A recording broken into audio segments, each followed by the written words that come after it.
దివ్వల మాధురి అని మీరు ఇన్‌స్టాగ్రామ్‌లో ఒకసారి సెర్చ్ చేస్తే లేదా యూట్యూబ్‌లో సెర్చ్ చేస్తే ఆవిడ అకౌంట్ కనిపిస్తది ఇన్‌స్టాలో. ఈ ఇందాక మనం థంబ్‌నెయిల్‌లో పెట్టినటువంటి వ్యూస్, ఫోటోస్ ఇవన్నీ కూడా ఆవిడనేదో ఇక్కడ మనం ఆంటీ అన్నామని ఫీల్ అయిపోక్కర్ల. నన్ను కూడా అంకుల్ అనొచ్చు. 35 దాటి నాకు అంకుల్ అని అంటారు బోలెడుమంది. ఆమెను కూడా అలాగే అన్నా అంతకంటే ఇంకేం లేదు.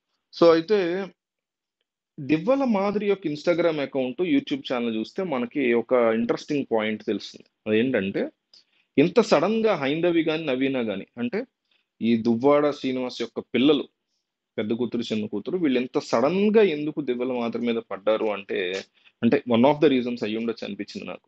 మీరు ఇన్‌స్టాగ్రామ్ చూస్తే అర్థమవుతాయి. ఆవిడ చాలా రీసెంట్‌గా యూట్యూబ్ ఛానెల్ స్టార్ట్ చేశారు. వెరీ, వెరీ, వెరీ రీసెంట్‌గా అంటే 3 రోజులో, 2 రోజులో, 5 రోజులో అవుతుంది అంతే. అది చూసిన తర్వాత వాళ్ళ కోపమొచ్చి, ఈమె ఇంత సంతోషంగా ఉంది మా జీవితాన్ని నాశనం చేసి అని ఆహ్, గొడవకొచ్చారేమో అని నాకైతే డెఫినెట్‌లీ అనిపించింది. నిజానికి ఈవిడుండేది అటు శ్రీకాకుళం అటు సైడ్ అని చెప్తున్నారు. వైజాగ్‌లో ఆస్తులున్నాయని. శ్రీకాకుళంలో వీళ్ళ ఫ్యామిలీ ఈ దివ్వల మాధురి ఎవరైతే ఉన్నారో వాళ్ళ ఫ్యామిలీ, వాళ్ళ ఫాదర్ వాళ్ళందరూ ఉంటారు. ఈమెకి పెళ్లయింది ఆల్రెడీ. హస్బెండ్ ఉన్నారు. పిల్లలు కూడా ఇద్దరున్నారు.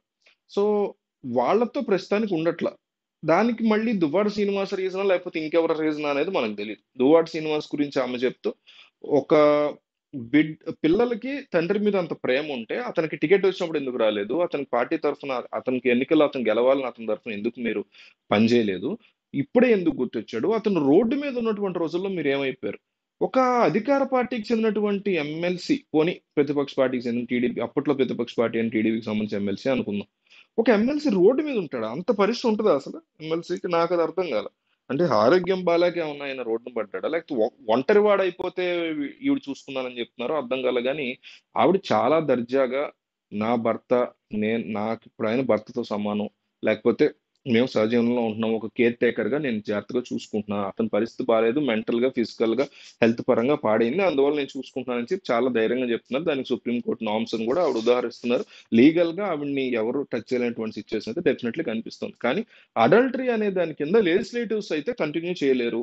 దాని మీద గనక ఎవరన్నా హైకోర్ట్‌కెళ్తే డెఫినెట్‌లీ ఆయన పదవి పోయేటువంటి పరిస్థితి స్పష్టంగా కనిపిస్తోంది. అది టీడీపీ వాళ్ళు ఆ రకమైనటువంటి అంశాన్ని ట్రై చేస్తారా లేదా అనేది తెలీదు. తెర వెనక ఈ మొత్తం తెర వెనక టీడీపీ వాళ్ళు ఉన్నారనేసి దువ్వాడ శ్రీనివాస్ ఇప్పటికే ఆరోపించారు. అచ్చెన్నాయుడు టిక్లీ ఎమ్మెల్యే ఉన్నారని ఆయన ఇప్పటికే ఆరోపించారు. సో, అచ్చెన్నాయుడు విన్నారా అంటే పెద్ద ఆశ్చర్యం ఏం కాదు. ఉండొచ్చు. మేబీ ఆయన వెనకుండి ఇదంతా కూడా నడిపిస్తూ ఉండేటువంటి అవకాశం ఉంటుంది. ఎందుకంటే ఏ నియోజకవర్గంలో అయినా ఓ ఇద్దరు ఎమ్మెల్యేల్లో ఒక ఎమ్మెల్యేకి ఇట్లా అఫైర్ బయటపడినప్పుడు అవతల ఎమ్మెల్యే వెనకుండి కథ నడిపిస్తాడు. ఇదే ప్లేస్‌లో అచ్చెన్నాయుడు ఉండి దువ్వాడ శ్రీనివాస్ ప్లేస్‌లో అటేపు దువ్వాడ శ్రీనివాస్ ఉన్న ఖచ్చితంగా ఆయన కూడా నడిపిస్తాడు. ఎందుకంటే వీళ్ళకి ఎంతసేపు శత్రువుని కంప్లీట్‌గా మట్టుబెట్టుకోవాలి. ఇంకో శత్రువు పుట్టకుండా చూసుకోవాలని రాజకీయంగా తామే ఎదగాలనుకుంటారు కాబట్టి ఇద్దరు ఎవరైనా అనుకుంటారు కాబట్టి ఆబ్వియస్‌లీ చేసి ఉండొచ్చు. పెద్ద దాంట్లో కూడా నిజంగా వెనకాల దువ్వాడ వాణి వెనకాల అచ్చెన్నాయుడు ఉండి ఇది కథంతా డైరెక్షన్ నడిపిస్తుంది. అంటే సపోర్ట్‌గా ఉంటారని నేను అనుకుంటున్నా డెఫినెట్‌లీ. ఎందుకంటే లేడీసు అండ్ ఇద్దరు పిల్లలు ఒక లేడీతో కాబట్టి మేబీ వెనకాల సపోర్ట్ ఉంటేనే చేయగలుగుతారు కాబట్టి అని అనుకుంటున్నాం మేబీ. లేదు ఒంటరిగా పోటీ చేస్తున్నట్టు పోరాటం చేస్తున్నట్టు డెఫినెట్లీ వాళ్ళని అంతవరకు 100% మెచ్చుకోవచ్చు. సో, ఈ ఓవరాల్ సినారియోలో ఈ ఎవరైతే ఈ దివ్వల మాధురి ఉన్నారో DIVVALA ఇన్‌స్టాగ్రామ్‌లో ఉంది ఆవిడ అకౌంట్. అక్కడ ఎటువంటి చాలా మంది బ్యాడ్ కామెంట్స్ అవి పెట్టారు. అలా ఏం పెట్టొద్దు. బట్ జస్ట్ చూడండి అకౌంట్‌నయితే చూడండి. ఆవిడ అంటే వ్లాగ్స్ చేయడానికి ట్రై చేస్తున్నారు. ఈ ఏదో హెల్త్‌కి సంబంధించినవేవో చెప్పారు. 2, 3 ఫోటో షూట్‌లు కూడా చేయించుకున్నారు. సో, ఇక she want to be vlogger.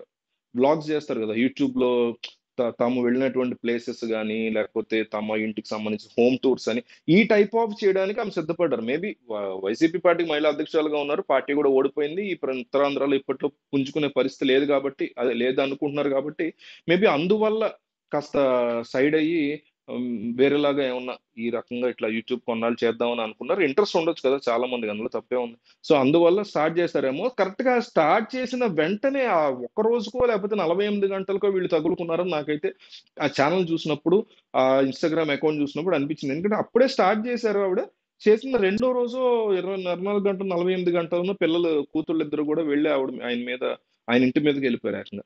So, అంటే వాళ్ళెందుకో ప్రొవోకేట్ అయ్యారు. షీ ఈస్ వెరీ హ్యాపీ మా బతుకులే ఇట్లా అయిపోయాయి అనేటువంటి ఫీలింగ్ మరి వాళ్ళకేమన్నా కలిగిందేమో అని అనిపించింది. సో, పొరపాటున కూడా ఎవరిని ఇక్కడ తక్కువ అంచనా వేయకూడదు. లీగల్‌గా ఆవిడని టచ్ అయ్యేటువంటి సిట్యుయేషన్స్ కూడా లేవు. బట్ ఈయన యొక్క పరువు గావచ్చు, ఈయన యొక్క పదవి కావచ్చు, పోవచ్చు అడల్టరీ కిందకొస్తే. బట్ ఆవిడ చాలా కాన్ఫిడెంట్‌గా, చాలా పర్ఫెక్ట్‌గా తను ఎటువంటి తప్పు చేయలేదనే అంశాన్ని చాలా క్లియర్‌గా చెప్తున్నారు.